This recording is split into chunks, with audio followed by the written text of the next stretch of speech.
The sport is such that it's not for somebody who's in it for the wrong reasons. You know, eventing, it's a lifelong process. It seems glamorous, but it's a hard slog sometimes. You know, it's tough on your body, it's unbelievable hours. You lose a component of your life that other people would seem important. But something within me had the passion to do it. Obviously, he's a very gifted rider, but just being a gifted rider doesn't always equal success.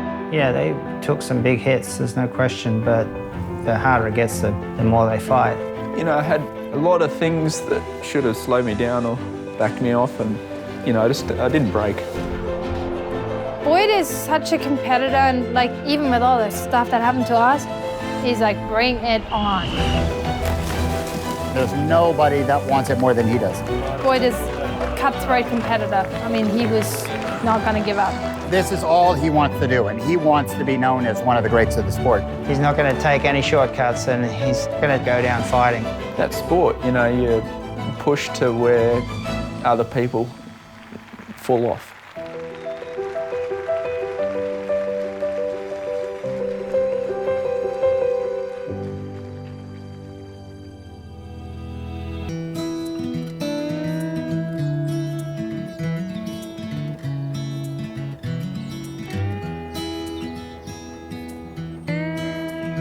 My first pony was a horse called Willie. He was a little grey horse, and his show name was Willie Do It.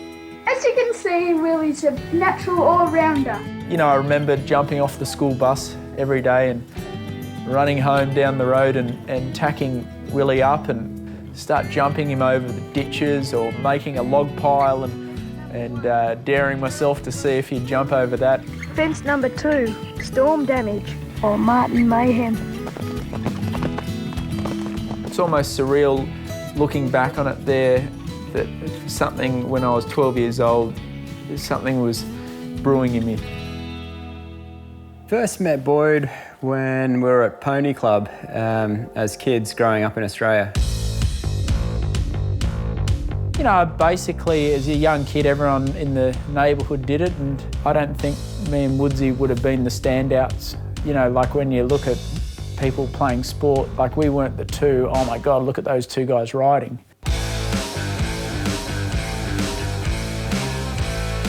We were both thrill seekers, intrigued in the fast side of riding. So we were doing all the races and the jumping and getting into that's where we first started eventing. Eventing originated as a military sport. The cavalry developed a 3-part test and a cavalry remount. Those tests were dressage, which simulated the parade ground maneuvers. Form our principal marching gates. And then a speed and endurance test, which would include fallen logs, ditches, banks, and so on. Well, so far, we've covered a lot of ground. Today, we're going to do a little jumping. The show jumping was designed as a measurement that the officer had not used his horse up. That format has continued to the present day. My first horse trial was St Ives one-day event. I came dead last. I think like the penalty score I was on was like 384, which I think is a world record. But I enjoyed every minute of it. You know, and at the same time, school definitely wasn't for me. I was a bit of a train wreck there, and you know, there wasn't one moment where a teacher ever said to me at the end of high school, maybe you should think about college. And I was lucky though, because both my parents were Olympians, so they had no problem with the idea of you know, the day you finish high school that you pack your bags up. And I remember I went up to the New South Wales Equestrian Centre and moved into a bunkhouse at Heath Ryans. That thought of pursuing the international arena is very much a part of our program. He was just an unbelievable character, probably certifiably insane. Like, he was just manic. He'd be breeding foals, breaking in horses, shoeing horses, branding them and talking on the phone at the same time. And You know, I think I was drawn to that electricity, and he really taught you how to be a really fine horseman, and the work ethic that's involved to be really good, and also gave this sort of desperation for brilliance. Classic Australians in that we are competitors, we're competitive, we're just trying to win. When I was 17 and I moved in there, you know, I was pretty impressionable, and someone starts chanting that to you 7 days a week, you start getting excited about the idea, and it was all of a sudden, we've got to get you to 4-star, you're going to be a rider that can ride any type of horse, you're going to compete and represent your country, and it was good. It was good because in my life at the time, I didn't quite realise it, but there was no plan B, there was nothing else. Like, I had to make it doing this, otherwise I had nothing.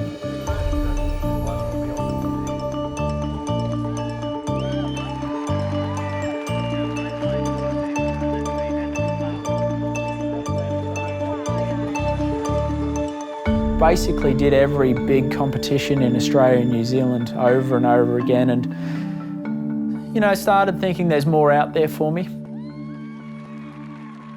In 2006, Boyd prepared to go to Rolex Kentucky, and he then emailed Phillip who he didn't know. Obviously, I'd heard of him in Australia, but I'd never met him. Boyd contacted us about coming to America and basing with us leading into the Rolex event. I mean, Phillip was basically one of the most successful riders in the world. So I lived in his garage while I was preparing, and I was having a beer with him one night just before Rolex and said, oh gee, I wouldn't mind moving over here. And he looked at me and he said, well, why don't you come back and work for me? You know, so then we started talking about plans on what he wanted to do, how he wanted to progress with his career, and he ended up starting to work for us, and you know, we've become best of friends since.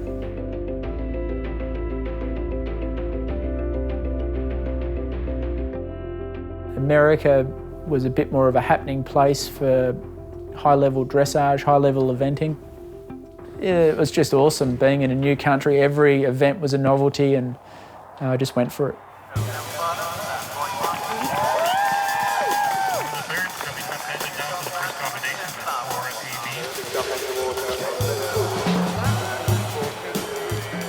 Yeah, I mean, the reality is our job is training horses, and sometimes it goes well and sometimes you get driven into the ground. Yeah, Boyd's thing, he's always got a little bit of a propensity to get injured, and so he calls me up and said, all right, I'm going to send you a picture you're not going to like, and it's some elbow is broken or collarbone is broken or something like that. It's hard to kind of keep him out of trouble like that a lot of times.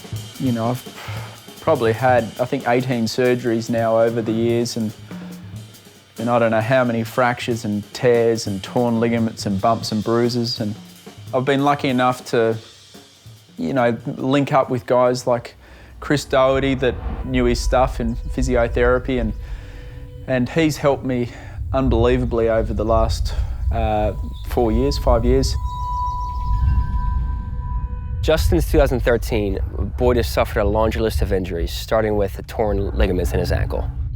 He had a broken leg, dislocated elbow and separated shoulder, broken arm, dislocated elbow, same time, and fractured collarbone. And that's, that's a laundry list, and that's not even to mention all the little things here and there that he's come in to see me for.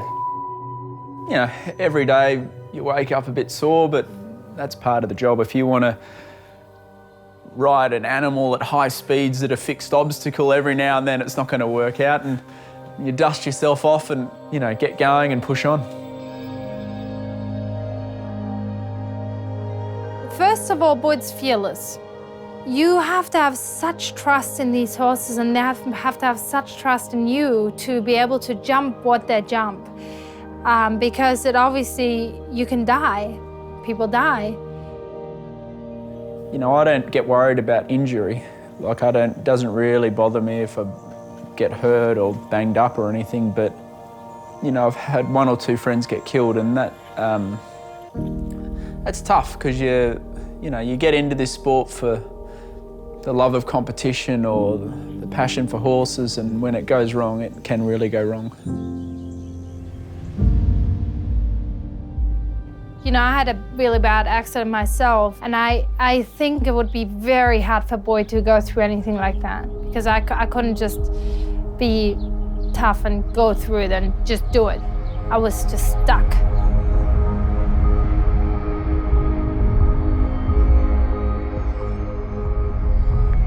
It's just a stupid accident, really. I just hit my head the wrong way, and I ended up with a brain bleed, and I couldn't walk, I couldn't talk, and I lost this eye. Like there's just a lot to it.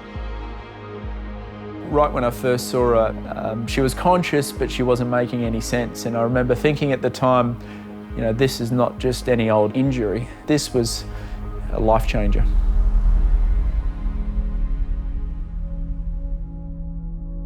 I met so many people in rehab that, have such a big fight to live every day that, God, we're lucky.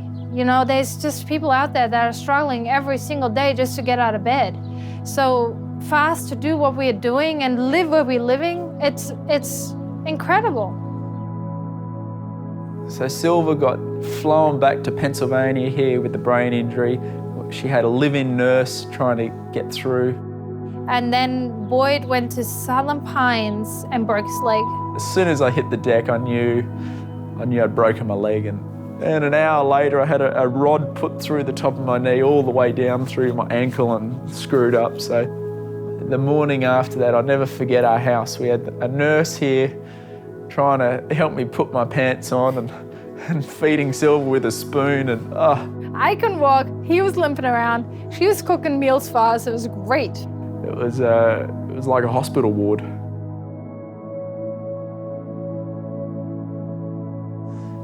Sometimes you fall off at an inopportune time, and so, if you really do want it badly enough, you'll still ride with the pain, just still got to play through it. And that's a true sign of a champion, like the harder it gets, the more they fight. And that's typical of Boyd, if something goes wrong, I mean, he's just looking how he's going to get out of it, and it only makes him stronger. So that was the year of the World Championships, and then straight away I broke my leg in half. So it didn't look like I had a hope in hell in getting to the World Championships. We all kind of heal at roughly the same rate, but with him, it's the mental makeup for sure that I think gets him going faster and kind of says, I'm gonna push the limits to get back to where I need to be. It was supposed to take 6 weeks to heal, and I probably started riding 3 weeks into it after the injury, and the last chance to get qualified for the World Championships was a 4-star in Germany called Le Moulin. Welcome to the wheel! Le Moulin was a big event, some of the best horses in the world, and I flew over there and had just a fantastic event on him. So on to course now comes Boyd Martin to the United States of America with Shambhari 4, won the 3-star international at Red Hills this spring, before then breaking his leg at the Carolina International. Every time you landed off a jump, there was just this piercing pain up your leg. Phillip Dutton rode the horse a couple of times for his friend Boyd, which meant that this is his first international ride with Shambhari 4. Physically, I don't think he was there. It's hard to be physically 100% after coming back from that level of injury in that short period of time. Boyd just gets the pace absolutely right to that corner. Lucky for me though, I just started feeling strong enough just before Le Moulin. So nothing to add, the only one on the optimum time. As the USA's Boyd Martin comes very close on Shambhari. Let's clear over the poles just into time. He ran third against, arguably the best horses in the world. And after the event, we were giggling and having a cold beer together, thinking, well, we cut that one pretty close. Mr. Miyagi here got him going for me and schooled him. And I got to say, it was one of the smoothest, nicest cross-country rounds I've ever ridden. And the horse just does it for fun.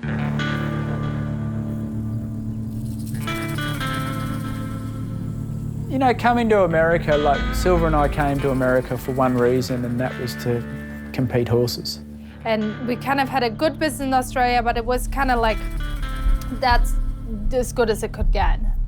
I remember flying home from Rolex thinking, okay, America's the place to be. I'm going to get rid of everything I've got there, sell everything, and move over here and start over.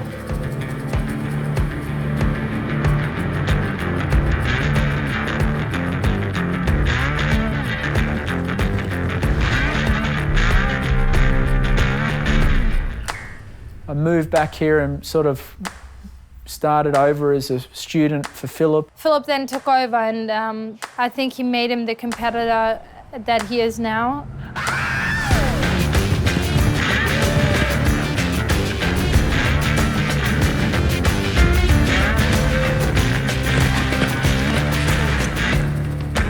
He obviously his attitude is that he wants to learn, and he's never above, hearing criticism, or he's always quick to want to know what I think and how to improve, and he's fun to be around. So it was, I was more than happy to give them a leg up.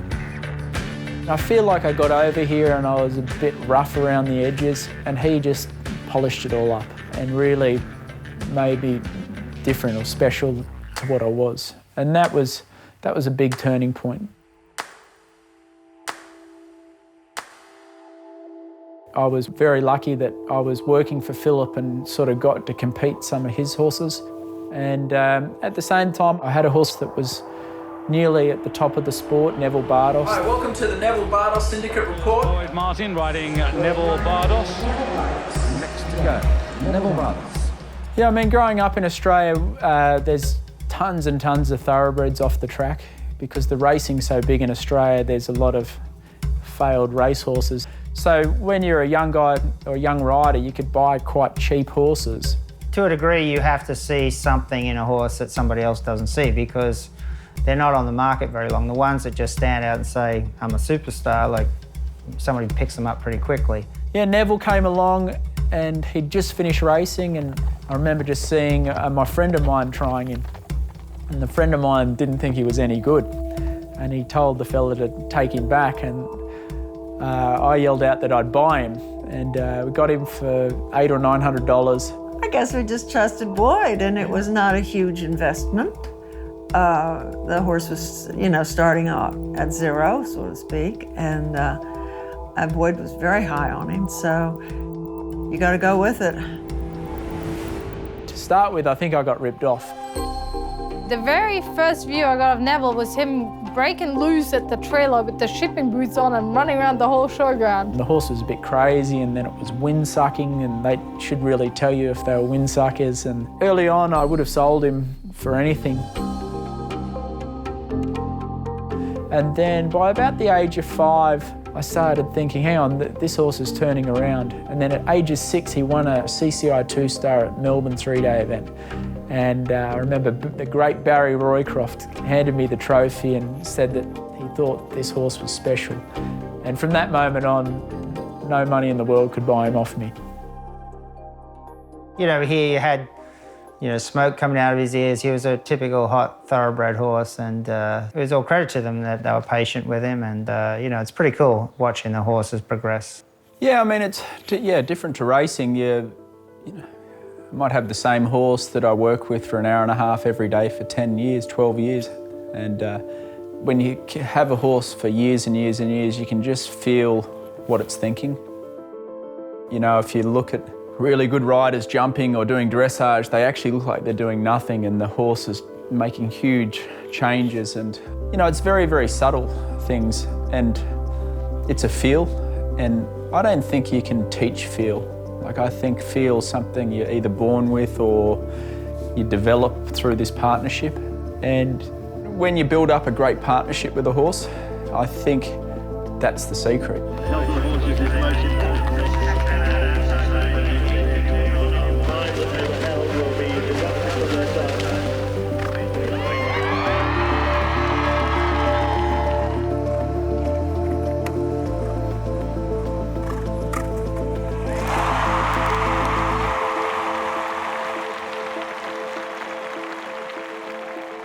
He was hitting his prime, and I was just hungry.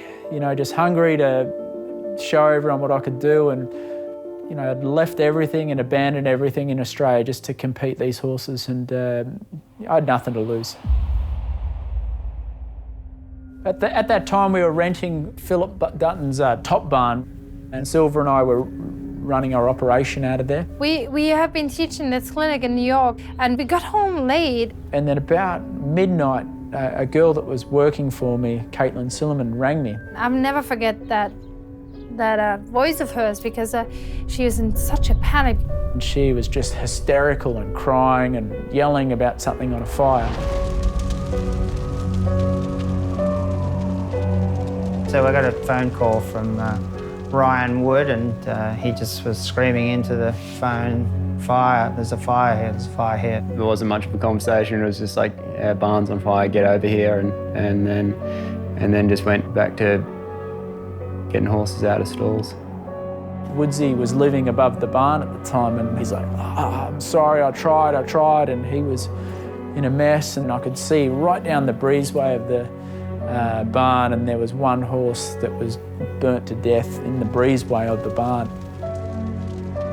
Driving up, you see the whole barn on fire, and it was a really horrible sight. We rushed right over there, and of course it was decimation, and it was ghastly. It was pretty traumatic, really. Like, there was horses with their skin on fire, you know, like seeing those horses that were suffering was pretty terrifying. Yeah.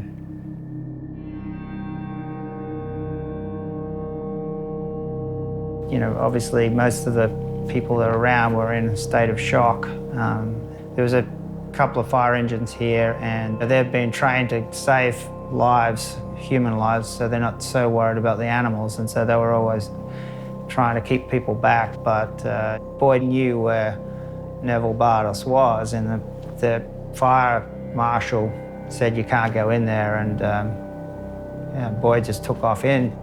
You know, you don't have much time to think in situations like that. But, you know, there's moments in time where you'd think back and regret that you didn't do anything, and it seemed like there was a chance. And I remember I had a shirt on, and I might put it over my head, and I remember just going down, and I could feel the stable doors. The smoke that comes from burning straw is just like dark, really dark, black kind of diesel smoke. It was just the thickest, blackest smoke, and like just never been so out of breath. It felt like I was drowning. I thought to myself, all right, if I stay in here any longer, I'm dead. I was starting to cough and suffocate, and then I could hear a noise in one stable, and it was just sort of gargling or making a noise up against the wall. And then I sort of ran my hand up his neck and could feel this wind-sucking collar that he has, and then I tried to pull him down, he couldn't move, and like the smoke was getting thicker. And when the horse is scared, they just go into the corner of the stall. Horses don't want to leave a fire because they think that their stall is their safety. And then all of a sudden, Neville started to move, and it was Phillip on the tail. Like a ghost out of nowhere, like Phillip pops up, puts his shoulder in behind the horse. So I got behind him and just like laid into him, and then he started like dragging him out the stable door and dragging him out of the burning building. He's one tough son of a bitch, that horse, I'll tell you. So.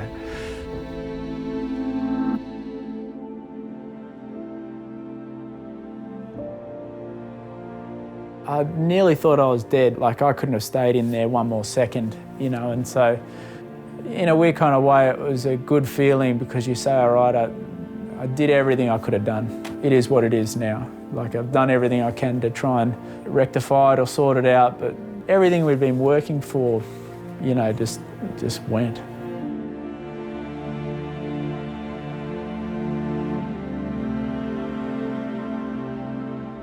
I just loaded up the horses that got out, including Neville, and drove to New Bolton Centre, and they were amazing, keeping them alive. Really, all I wanted him to do was survive. You know, he's been a good horse for me. He'd done a lot. I'd known him forever and come across to America with him, and it'd just be great if he survived. And then about a week into it, There was the Fairhill Therapy Centre, a guy called Bruce Jackson had this hyperbaric chamber which was well beyond our budget to use, and he said, bring Neville in here and I want you to put him in this tank of pure oxygenated air for an hour every day. Well, this right here is the hyperbaric oxygen chamber, and behind this door, the chamber here is in fact Neville. All the burns in Neville's throat and the stuff in his lungs got healed like really quick, and you know, we just had so many people helping us out.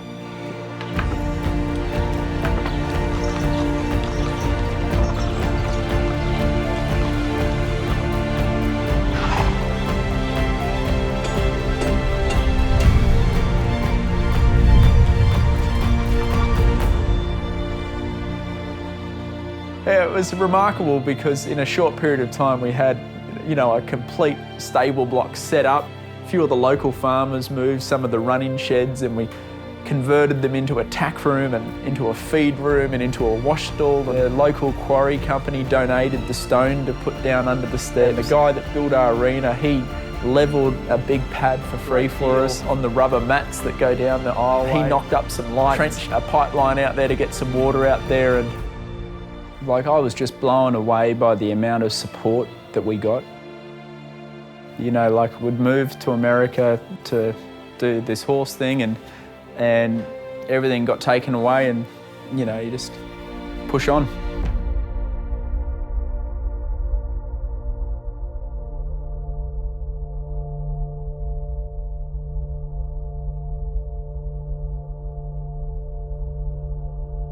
Just when we were getting through this fire, I was at a charity event, a fundraiser to get us back on our feet, and we got a phone call saying my dad had been paralysed in a bike ride, and it was just a brutal time. It was definitely a rough time because we had the barn fire, and then 2 weeks later, Boyd's dad passed away. He was in a bicycle race and he got hit by a truck. He would have been paralyzed for the rest of his life, and he didn't want to do that. You know, he said to us, I cannot be this way. And he had talked to Boyd for a long time, and I'm so happy that he got to talk to Boyd. They kept him alive for Boyd to get there. It was probably good, you know, like, not everyone gets that chance to say goodbye, and just spent a day with him, and he was the least upset about it. He sort of said his goodbyes, and such is life, and see you later. So. I got back from the funeral, and my dad had been battling with cancer for 5 years, and my mom called me and said, you know, you better come, and I guess he had a blood clot.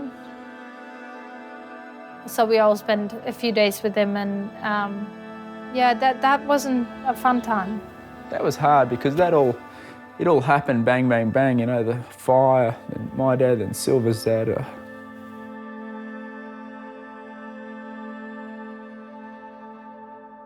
Everyone's like, oh, wow, how did you push on, or how did you get through this? And to be quite frank, we didn't have a choice.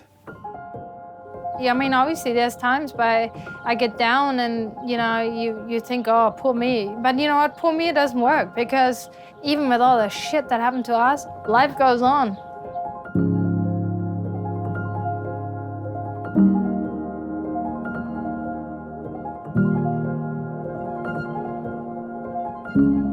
I think Neville it was just a good distraction. He's doing all right. This is actually his first day out of a stall. Sort of went day by day and thought, righto, well, just if he feels good today, I'll do a little bit more tomorrow, and if he feels good tomorrow, I'll do a little bit more the next day. And we were sort of preparing for an event, and then I asked Phillip, oh, what do you think? And he's like, yeah, you'll be right. The idea was to get him to Burleigh that year, which was remarkable. Yeah, I mean, it was a big call. Like, Burleigh had been a long life dream of mine to compete there. And, you know, for 12 months before, we'd been focusing on that one event. You know, he had him pretty fit before the fire, so it was just a case of getting him back to that. We're still trying to work out where he's at in his progression since the fire? It was a little bit of the unknown, like even the experts were a little unsure about what he was going to be able to do and how soon he was going to be able to do it. It wasn't an ideal preparation by any stretch of the imagination. However, he wouldn't have taken him unless the horse felt right. At the moment, he's telling me everything's okay. The last month of the training, like he really started to pick up. Things are going much better than I ever would have hoped for. I knew 2 weeks before Burghley he'd eat it up. America's Boyd Martin riding Nevilles Bardos, formerly competed for Australia but changed nationality.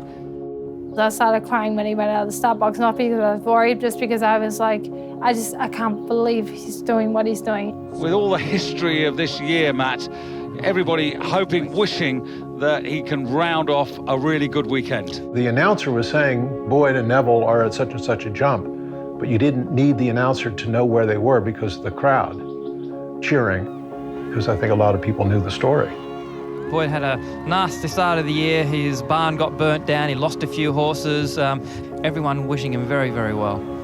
You know, it's such an intense course and big competition. You don't want to let your thoughts drift and ever start thinking about what ifs or anything but the jump coming at you. Here's Boyd coming to the Rolex combination, and he's good on time, Matt.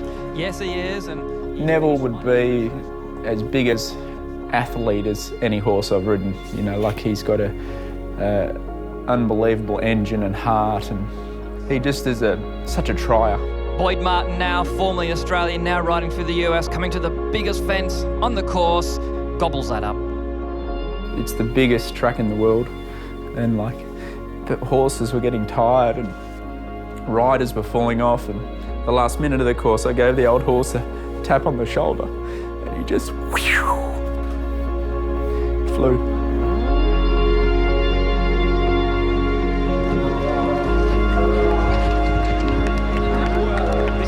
Martin coming home, and he's going to be inside the time, and he's going to move up. He was 24th after dressage, 6th place at the moment, and Matt, that's very pleasing. I remember I got interviewed by Samantha Clark at the end of the course.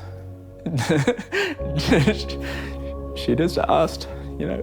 Was it hard as you got near the end to keep your emotions in check as you realised you were going to do it and you felt Sure, right? I mean, there's quiet moments when you're by yourself thinking about it, you know. It was the first time I really thought of it. Well, we're all thrilled for you. Thank you. And I'll let everyone else talk to you. And well done, everyone's so Thanks thrilled. to everyone in America for helping me along. It's been a hard time. It was just the thoughts of, I did it. And like all the people that got me there.